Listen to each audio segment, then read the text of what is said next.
We are An Nur the Light. Our mission is to bring you the best of Muslim South Africa. Assalamu alaikum and shukran for taking the time to spend with us. Our first stop is the city of Durban, where we went to meet with Nadia Meer, an arts activist extraordinaire. Developing young minds to have a social conscience has been one of the characteristics of Nadia Meer's life. Having been raised in a family of activists has had a lifelong effect on Nadia, and she in turn is passing this forward through the work she does. I am a cultural activist, so I'm constantly involved in different projects, and I have been doing it with a range of different institutes. The Center for Fine Art and Animation was an organization that immediately responded to the call by Unite Against Corruption, and Artists United Against Corruption in particular. There is a huge need to educate young people about issues that are affecting the country, and the role of the artists is vital in communicating sometimes more effectively than politicians and the mainstream media would. Nadia seeks out young people who, in her mind, have a lot to contribute. At the animation school, she initiated a project that got the learners here to create a message related to social activism. Working with youth is essential. They haven't had the same experiences that we have had post-apartheid, when they're born free. I have two sons, and so I know the experience that I have as a mom, who's often discussing my student days and what we got involved with. And things are just so different today. And I just feel that, there needs to be some sort of wake up. I mean, with my sons, coming from the family that we are, being this involved, he knows about his grandfather's involvement and incarcerated. My auntie Fatima was sort of a grandmother figure to my sons. So they know all about that, and they've heard the stories, they've seen film clips and photos, but actually living it is another thing. So, I have been involved because I'm a mum. And because I do understand and I relate and I work quite easily. Being an activist is no longer second nature. This is who she was meant to be, and the variety of projects she immerses herself in speaks volumes for what she's trying to do. The group that I'm working with at Iconia are part of a project run by the Refugee Social Services. And so these are all refugees that are getting support services. The program is supported by the United Nations. And essentially, these are all recipients of aid. And instead of just doing the aid, which they do receive, this is another way of assisting. If you look at maybe what I'm wearing, for example, I have been designing and doing product development for income generation with a range of traditional artisans, from beadwork to wire basket weaving and to bracelets, to doing fashion accessories and things like that. I mean, it's important to keep culture cool for young people, and that's what I try to do. And so I had to sort of look at ways at how could I get people to understand, how could I get them to appreciate wearing traditional clothes again. I've got a castle on the clouds, there are a million boys and girls, so many toys for me to share, up in my castles on the clouds. Her work has taken her across the world, and she continues to involve herself in projects and issues that are close to her heart. Over the years, many people have come to benefit from this, and it looks like there's no letting up. The involvement with the poets is through the Unite Against Corruption campaign, and as coordinator of Artists United Against Corruption in KZN. That center is amazing creative space, and it's full of creative energy, young and established. So I think that it's a wonderful place to come to get to get inspired, but definitely also to inspire and to work with young artists. And I really enjoy mentoring and working with young people. And it's important to find platforms, and I help to establish that.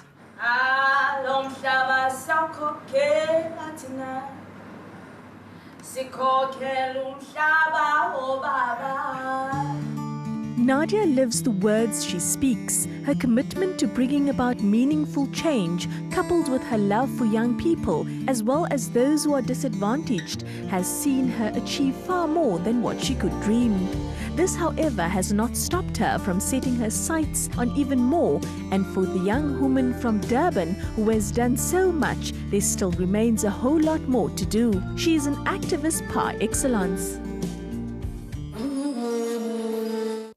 Muslims make up 2% of the South African population, but their presence can be felt in at least 50% of society, judging by their work they do and visibility. The city of Cool is up next with this week's Street Style.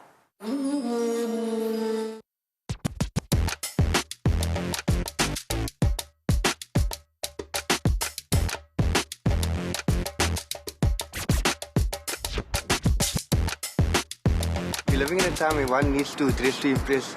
I mean, we meet new people every day, and the first impression that they get from us before we even utter a word is our appearance. My style mostly comes from inspiration from my mother and my sisters, but mainly my dean. That encourages me to be properly attired and be well dressed at all times. I normally plan my outfit.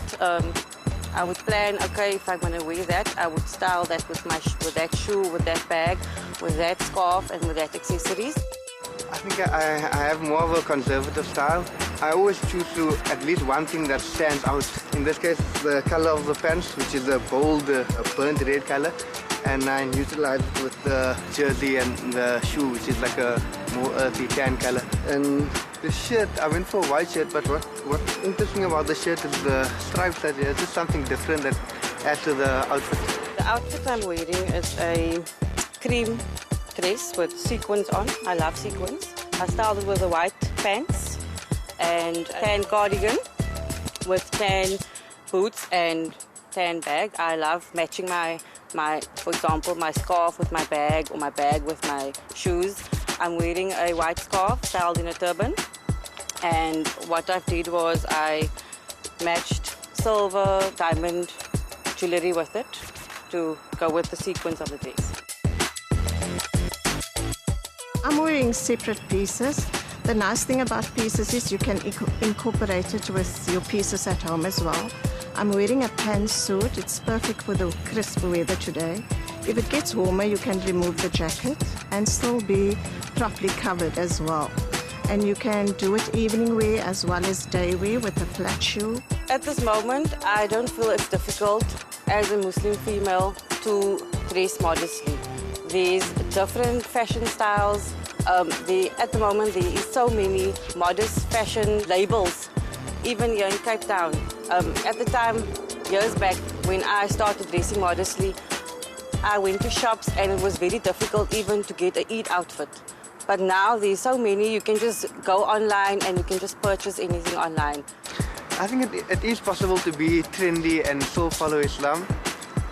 Islamic dress code. I mean, Islam just promotes modesty and it encourages us to cover ourselves properly. In the Muslim society, being hijab compliant is a non-negotiable fact. So you can dress modestly and trendy and don't follow the fashion slavishly. Fashion fades, style is eternal.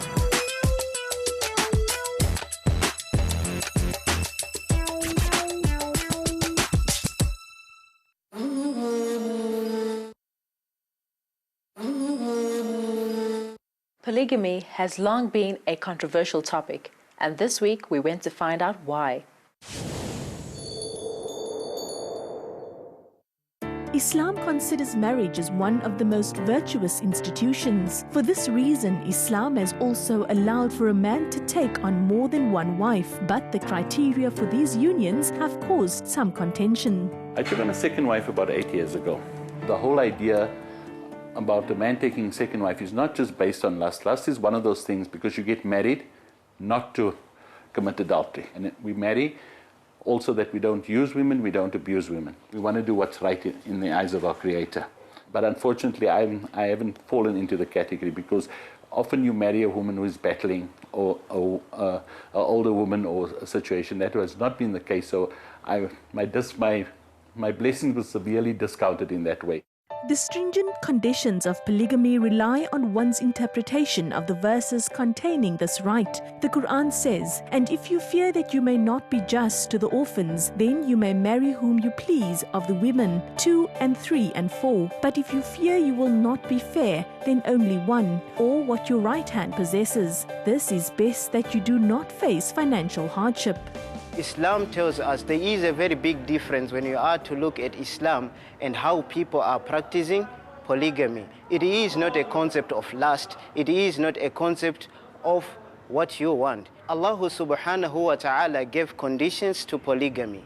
If you are to look at Islam, the practice of polygamy was a practice that was there before the advent of Islam. But what Allah subhanahu wa ta'ala did, He had to limit the number of the wives that people had, because before the advent of Islam, remember, people used to have more than 4 wives. But what Islam did, and what we need to accredit Islam for, is that it brought down the number of wives to 4, and above all, it gave some stringent conditions for a person to get married to these 4 wives. Being just to more than one wife, not only financially but emotionally too, plays a part in the decision a man makes to take on another wife.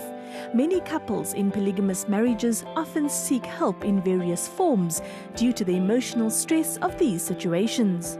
I've had quite a few cases, either stemming from couples where the wife realizes my husband is chatting somebody up on social media, and it is becoming serious because he is running off to meet her somewhere, and the wife sort of starts to pick up that this is busy happening, and then when she confronts him, he says to her, "I would like to take a second wife."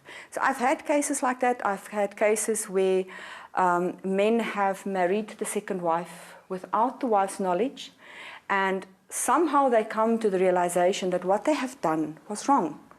And they would come and see me and ask for advice, and I would share with them the knowledge and my view on this. And it's up to them to decide.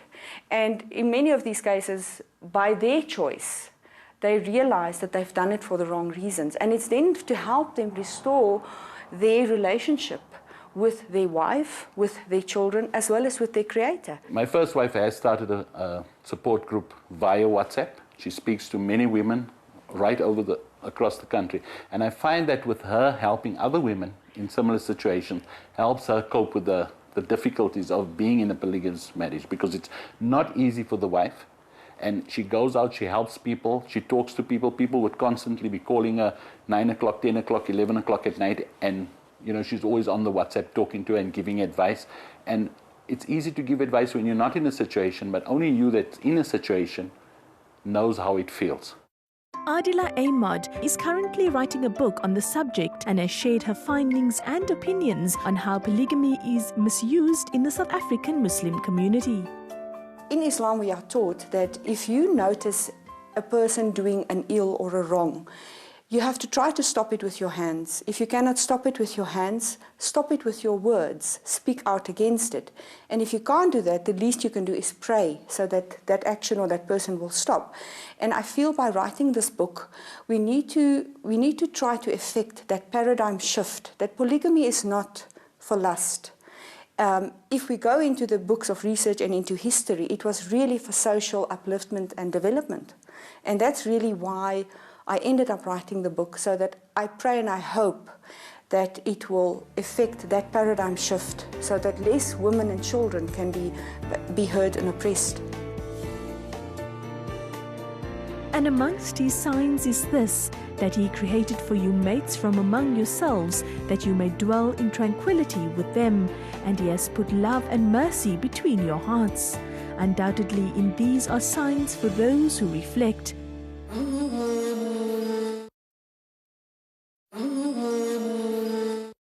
I'm sure there are many of you who would like to comment on this topic, and we provide the opportunity on our social media platforms. Please engage respectfully and observe decorum at all times. The Chilli chocolate chefs have made a name for themselves with their amazing food and treats. Lemie spent some time with them and learned how to make macaroons.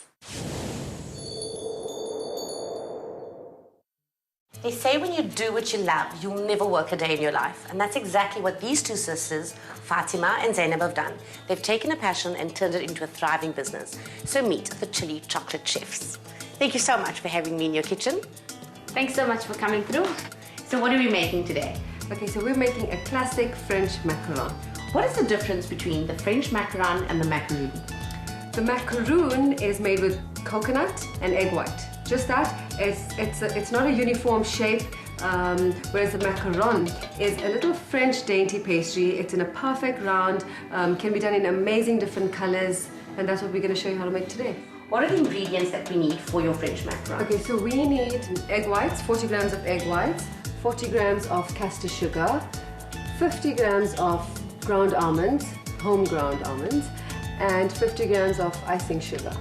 And for the toppings, what are we going to be using? So today we have ground pistachio, some hazelnut buttercream, vanilla cream, and a homemade salted caramel. We're going to whisk our egg whites. Okay. And we're going to beat that. Yes.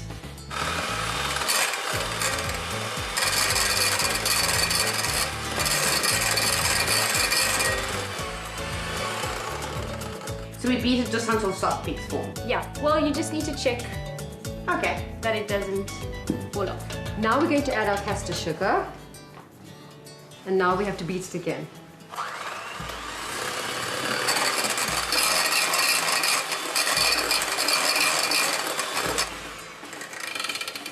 That's nicely beaten. What do we do now? Okay, now we can add a bit of coloring inside. Okay. We actually use a gel color, and we've chosen turk. So we're going to add a dot of turk coloring. Okay.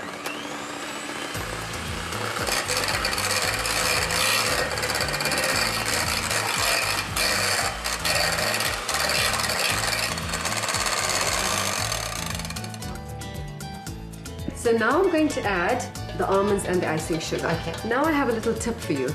Okay, the way we mix this, you don't just stir it really fast. Okay. There's a way to mix it so that you incorporate the items into the egg white, and you don't want to lose whatever you've already... The air bubbles we've already incorporated. Yes, exactly. Okay, so now we're going to put it into our little piping bag. We've attached a plain nozzle. Okay. To that. And the easy way to do it is to put it into a cup. Open it and put it into a cup so that it fills it nicely. Yeah? Okay, so we've got our mixture inside. So if you don't have one of these fancy silicone sheets, what can you do? You buy one. No, basically it's quite simple. You just have to print out standard macaron templates, and over it you put your greaseproof paper. This is much easier because you have your template and it's and even when you're at home and you don't have greaseproof paper, you can just use wax wrap. Okay. So basically you put your template at the bottom, put the wax paper over, but just make sure that it doesn't have all those ridges. It must be a flat piece of paper, Okay. because once that bubbles, then your macaron is wavy. Yeah. So now we need to leave it to rest for an hour. So 1 hour's resting, and then it gets baked for And how then long? it baked for 10 minutes, 10 to 15 minutes on 160 degrees. So an hour's resting time, that's enough for a cup of tea, and then we're going to bake these all for 15 minutes. Yes. Perfect. Cool.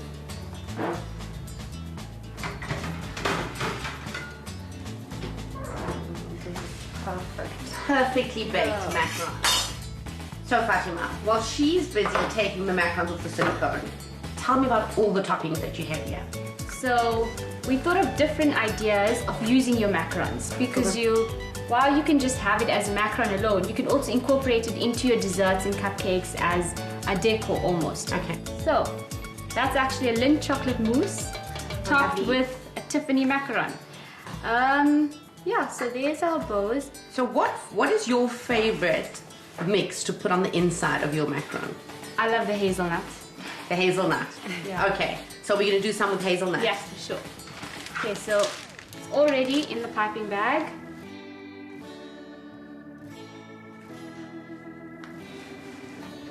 And you just want to gently sandwich them. I'm going to do the pistachio one. Pistachio. Okay, this one I pipe the cream in the center and then I put a bit of the Pistachio crumbs. in the middle, yeah. It's much richer chocolate flavor. Okay. Because you either do it with white chocolate or your normal milk chocolate. Too tight. So that's the hazelnut and the pistachio. But to make it more fancy, I'm just going to take a macaron and just paint a strip on it. Just makes it a little bit more wow. But as you can see, the craze is now not to just leave them as plain macarons, Yeah. but to go put a little bit more effort into them. Whether it's a pop and you're ribboning it beautifully or topping your cupcakes or adding a bit of bling. So I'm not tasting this alone, we're all going to have some. Thank you. Do you want the hazelnut or the... I'm going to try the salted caramel. Okay. So you get some hazelnut. So here we go.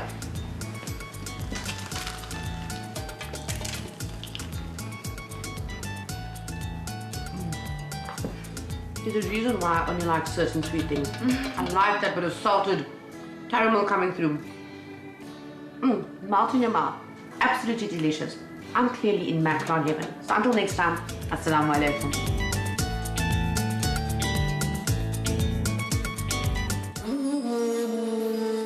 Ooh, that looked so yummy. I'm definitely going to try and make it. The recipe will be posted on our Facebook page. You can also watch this week's episode on YouTube directly after the show. Also tell your friends and family who live abroad so they too can see it. We're playing out with another inspiring song. So from me, Maria Mukwanda, Salang Hantle, Assalamu alaikum.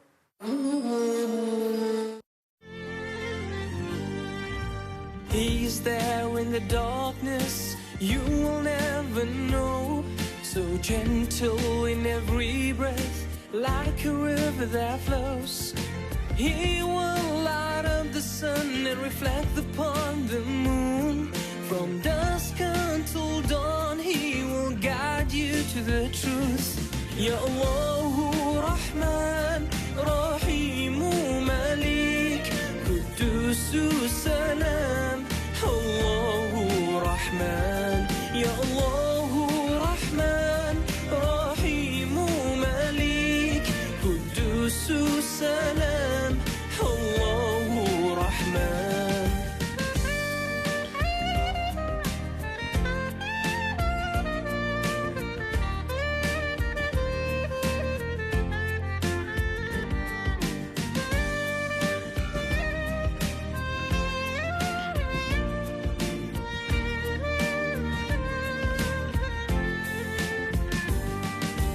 Hold on, keep moving, spread love and peace. Smile and laugh, never cry, 'cause you were born to be free. You crawled, you walked, you ran till the end. And when you fell, he was there, so have trust in him. I know my purpose, to change the earth, to help the needy and the orphan.